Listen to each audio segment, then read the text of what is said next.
Obviously, we have a lot to break down in today's recap. Shohei Ohtani made history in one of the greatest games in baseball history. The Braves, they almost matched the Dodgers, so LA put up 20 runs. The Braves are getting hot at the perfect moment, but we can say the same thing about the Mets. They're looking to make franchise history when it comes to scoring runs. Kyle Manzardo, he has been an absolute monster. He's put Cleveland on his back the last week, and O'Neal Cruz, he's going to be a serious Gold Glove candidate in the future if this is how he's already fielding his brand new position. We have a lot to talk about today, so I'm going to keep the intro short. Don't forget to use code Fuzzy on SeatGeek and Underdog Fantasy. That's it. All right, let's get back to baseball. What is going on down in Baltimore? Michael Conforto gave himself a green light and a 3-0 count. That's his second home run in as many games. Now, thankfully, if you're an Orioles fan, Adley Rutschman, he cut the deficit in half with an RBI double, and the rookie did it. Jackson Holiday, not only does he tie, but Adley, he snuck in there, and it's now a go-ahead 2-run knock. And look at this, Jackson, not only is he clutching up in the batter's box, but defensively as well. He put on his moon shoes for that grab. And I audibly said, oh my God, watching this next clip. Now, thankfully, Cedric and Austin Slater are okay, but Sir Anthony, he was in a lot of trouble. 2 on, nobody out, and Schmidt, yeah, he knocked it right to no man's land as Mullins and Slater went full extension. Both of them dove. Mullins, his head knocked the ball out of Slater's glove. It would have been the out. Now, again, thankfully, both stayed in the game. They're going to be okay. Like I've been saying, though, Ryan Walker, he's in, so you can just flip the channel. The game's, hold on a second, flip the channel, more like Tony Taters just flipped the script. His 42nd home run walks it off. The losing streak is officially snapped. Those were the first runs allowed by Ryan Walker in 2 months. Now, the Yankees still have a decent cushion in the AL East, but the Mariners are about to give them a headache. Logan Gilbert struck out 2 in the first inning, so the first one was 199. That second one was number 200 on the season. The Mariners, they rallied pretty much instantly, and they loaded them up for Justin Turner. He hits a sac fly, but then it was dropped. Now, fun fact for you guys, even if the ball is dropped, it's still considered a sac fly, so that is an RBI for Justin Turner. Jorge Polanco, he had another one on an actual sac fly, and then JP Crawford, he brought in a huge third run, and it's huge because the Yankees are now on the Mariners' heels. Jason, he doubled, and Volpe, he jolted one the other way, so Jason, he's going to test the cannon of Luke Raley.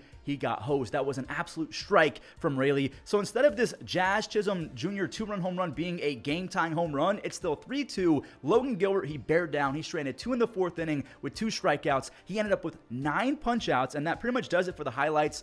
This is kind of a highlight and a low light. Juan Soto made an insane grab and web gem in right field, but his knee went straight into the wall. I'm just thankful that he stayed in the game. And if you're Aaron Boone, let me know in the comments. Are you telling everyone to ease up, or is it still pedal to the metal until you clinch the division? Andres Munoz, he turned into a real-life buzzsaw. He struck out the side. He has 22 saves. The Yankees, like I mentioned, there's still some cushion. They're 4 games up on the Orioles. If Cleveland wins this game, they will officially clinch a playoff spot. And Kyle Manzardo, he loves playing the Twins apparently. He's been an absolute game changer over the last month ever since he got recalled. Now, Minnesota, they did steal my soul for a few moments. Margot made it 2-1 on this laser beam double. This sac fly makes it a 2-2 ball game, and I'm just going to spoil it right now. Andres Jimenez, he walks it off. His 3rd base hit of the game wins it as the Guardians clinch another playoff berth. That's back-to-back games with the walk-off W. They're going crazy in the clubhouse, and to be honest, this season has been nothing short of a miracle, and you can only explain it through the power of friendship. Shane Bieber and Trevor Stephan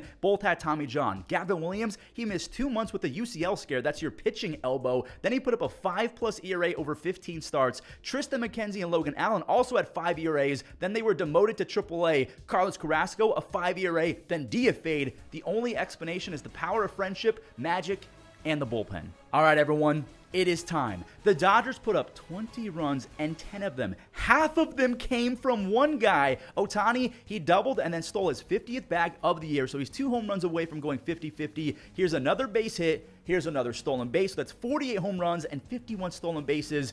Another extra base hit, 2 more RBIs. That's 3 RBIs. He did get thrown out trying for 3, and imagine if he was safe. He would have had the cycle. He had the double, he had the single, that would have been the triple, and here's the home run. 49 home runs and 51 stolen bases. That's 5 RBIs, and here it is. History. His 50th home run gives him 7 RBIs, and shout out to Skip Shoemaker because he said, F that, I am not walking Ohtani, and that set up Ohtani's 3rd long ball of the game. He just had the greatest game ever in my opinion because he creates the 50-50 club. It's the first ever 3 home run, 2 stolen base game game. He also had 10 RBIs. Oh, by the way, the Dodgers clinched a playoff spot. Shohei Ohtani is the greatest baseball player of all time. There is no debate. Is he going to go 60-60? That's the only question we have left. Chris Sale is on the bump. Down goes Ellie. We'll come back to Sale in just a moment because Matt Olson, I mean, he's seeing beach balls right now in the batter's box. He blasted off not just once, but twice. Wait until the second one. Ramon Laureano, he stayed hot as well.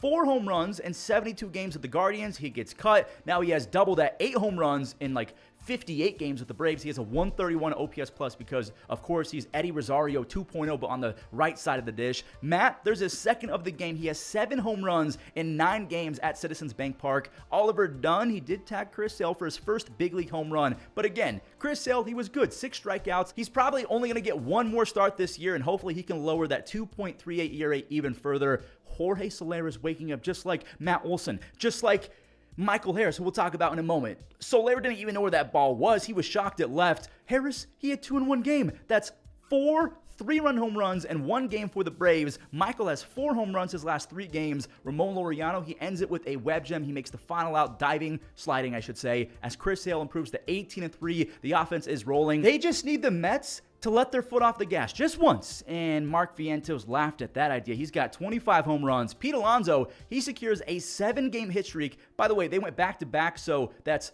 25 home runs for Vientos, 34 for Pete Alonso. Remember, it's $1,000 per home run to animal shelter, so $34,000 out the pocket of Pete Alonso. We love that. He's showing some emotion because he's almost got a 900 OPS in the second half compared to a 770 OPS in the first half. Trey's kind of having the opposite kind of season. His numbers have dropped off in the second half, so any sort of production is welcome. That is a home run. Did they juice the baseballs again, or does Taijuan Walker just flat out suck? The Mets will not stop hitting home runs. Nimmo with a 2-run home run, and Francisco Alvarez with a 3-run meteor. That's 8 earned runs over 3 1/3 for batting practice McGee, aka Taijuan Walker. Nimmo and Vientos, they make it 8 runs on some. No, it was 9 runs. Can they get to 10? If they do that, because they've done that in back-to-back games, Luis Angel, he hit the gap with the runner on. El Troll, he was waved home. That is 3 consecutive games that the Mets have scored 10 or more. That's the first time I've ever done that. That is Acuna's first triple, and the Mets are now 16-4, their last 20. If Ketel Marte's mission was to break down a wall in this game, he nearly completed it with this swing. Good Lord, I know that wasn't a home run, but that is a missile RBI single. Sal Frelick, he made a nice grab over in right field, but that's still an RBI because there was runner on third, so a sac fly for, I almost said Jordan Walker. Definitely not Jordan Walker. Christian Walker. Brandon Pfaadt, this man was cruising. He strikes out Blake Perkins to make it 3 strikeouts in a row. Okay, no biggie. Now it's 4 in a row because Bowers couldn't catch the fastball. Make it 5 in a row. He strikes out the side in the 5th. We go to the 6th. 6 in a row. Can he make it 7? He can. What is he doing? That's 11 strikeouts, and then Bryce Terang ruined the streak. And then Garrett Mitchell, he ruins the shutout. That's 5 home runs, though, and 4 stolen bases with a 1079 OPS for Garrett Mitchell. Since the end of August, he has fully replaced the production of Christian Yelich. 12 strikeouts for Brandon Pfaadt. I think that's a new career high for the 25-year-old. Pavin Smith, I mean, he's been Babe Ruth for the last week. That's 16 RBIs the last 2 weeks, so 16 in 10 starts. The Diamondbacks are just trying to keep everyone nice and healthy heading into the playoffs. Same with the Astros, and Taylor Ward, he charged up for a no-doubter, which seemed to really lock in Yusei Kikuchi because he ended up with 3 strikeouts in the first inning. Jeremy Pena barreled up a single to tie it right before Victor Caratini stole the lead. He had an inside-out swing for the RBI. Yusei, he was grateful for that run, and this call that was like 2 inches off the plate, so he's going 5 innings, and then he talked his way into going 6. I thought maybe they were going to bring in someone else. He does go 6. With 9 punch-outs, he has 11.5 strikeouts per 9 with the Astros thus far. John Singleton, he provided the clutch knock with the 2-run base knock the other way, and then Jason Hayward, he clutched up with the leather. He saves it for Josh Hader, who now has 32 saves. Their magic number is now down to 5. Don't ask me to explain magic numbers. I still don't get it. I'm going to skip to the 4th inning of this next game. Kevin Gausman, he was up 2-0 on a bunch of small ball, and this strikeout gives him 4 perfect frames. Now, he did lose the perfect game in the 5th. He walked Nathaniel Lowe, but he still went through 5 innings of no-hit baseball on just 58 pitches. He took himself out. He said that he was shocked, like absolutely mind blown, that he was as good as he was because he had back spasms the entire start, making it almost impossible to throw. And then Gausman's own teammate Chris Bassett was like, "Are you sure you want to come out? You're literally throwing a no-hitter." So he had to actually jinx it just to make sure that Kevin Gausman knew what was at stake. He came out the game regardless. In Texas, they eventually broke the no-no with 2 base hits, but they still got shut out. Vladimir Guerrero Jr. out-hit the entire Rangers offense by himself. His second base hit was a home run, his 29th, and then his third hit put him in the 30 home run club, and I had to beg people to stop slandering Vladdy. They said that he was overrated. He's batting .322 with 30 home runs, a 170 OPS plus. He's one of 14 players ever with 170 doubles, 160 home runs, a 130 OPS plus through their age 25 season. Look at the names on this list. They're all Hall of Famers, should be in the Hall of Fame, or A-Rod. This Nationals and Cubs game was one of the better back and forth roller coaster games of the year. So both teams, they traded RBI singles in the first. Belly, he matched Andres Chaparro, and Bellinger, he's going to show up later. Look at James Wood sending one the other way, and I mean, James Wood better send the scorekeepers in Chicago an edible arrangement, because that is home cooking if I've ever seen it, because they called that a double. I'm calling that an error 10 times out of 10, but again, it was home cooking. The scorekeepers did not want to give Happ an error. Jose Tena, he scores one to left, only to have Seiya Suzuki show up everyone with a 2-run nuke way out. He's got 21 home runs, 15 stolen bases, a 136 OPS plus. Bellinger, he then dribbled in a go-ahead RBI. And Isaac, he's going to try and make it a 7-5 game with this sac fly, but you're going to have to try and run on Joey Gallo, who has an absolute rifle.